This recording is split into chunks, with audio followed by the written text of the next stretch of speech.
Okay, team, good morning. It's morning here at Redstone Arsenal. I know that our force, all 190,000 of us, are located around the world.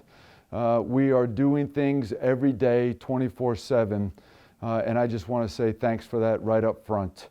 Magnificent work being done by all of you. Today, I'd like to talk about a few things. First, I am going to throw myself under the bus personally. Some lessons learned about the Perna household and COVID and responding to it. I want to talk to you about when do I think this might end. I want to talk to you a little bit about the transition to maybe normal operations or operations of the future.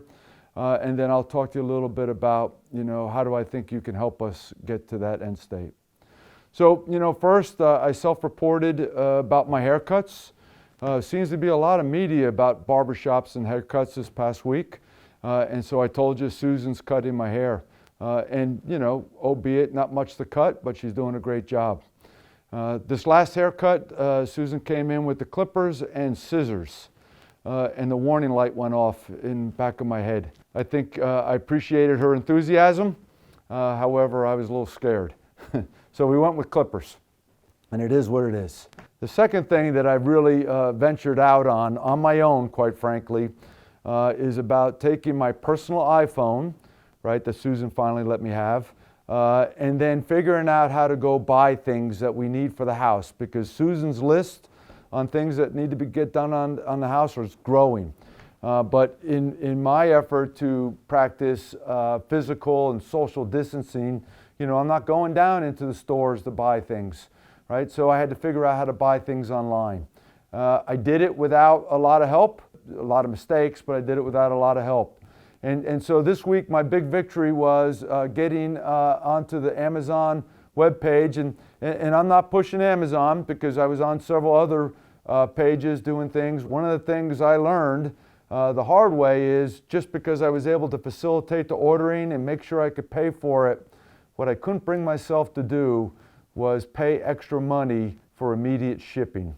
Now I know that is just, you guys are all laughing at me, but I just couldn't do it. So the other day I did a project, I ordered a bunch of stuff. Susan said, great, good job. And then she says, when are you gonna do the project? And I said, in 30 days. She said, why 30 days? 30 days is because I refuse to pay for delivery of things. Well, I got to tell you, that's changed. I am now paying for immediate delivery. Anyway, I'm throwing myself under the bus. Pretty proud of it, quite frankly. And all of you are laughing at me, but it was a big step and a change for the Perna household. So let's talk about what I think is the way ahead. I'm getting a lot of emails from everybody, and I really, really appreciate all the emails off of these videos. Some to say thanks, some to provide ideas or recommendations, some to even push back on how we're doing things, which is good. I appreciate that. But one of the big questions we're getting is they want to know, what is my thought? When will this end? Truthfully, I don't know, right? I think we're working our way through it. I do have trust and confidence in our Army leaders. I think collectively they are engaged and they're looking forward. They're assessing what is happening, both with the virus, our role in support of the nation, and their responsibility to make sure that the Army is ready to go do its mission. And they're working through the decision-making process on, how to bring us back into normal operations. I would encourage you all to stay calm, to stay in pace with guidance that we're getting from the nation and from the Army leadership. I have confidence that our leaders are thinking through it, and I have confidence in you to maintain our three priorities. So the next question I get a lot is how do you see us transitioning back into normal operations? Just like we began this effort, right, we led our way through execution. We didn't react. Right? We thought through what the requirements were.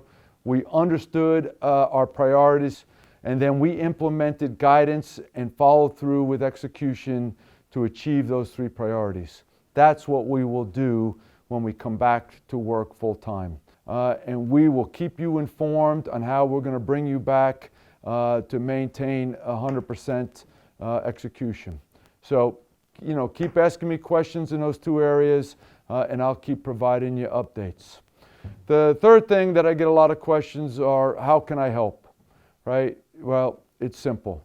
I need you to take care of yourself, right? And I need you to do your job when we ask you to do it. And I need you to hold yourself accountable to those two things. And if you do that, you're helping us every day.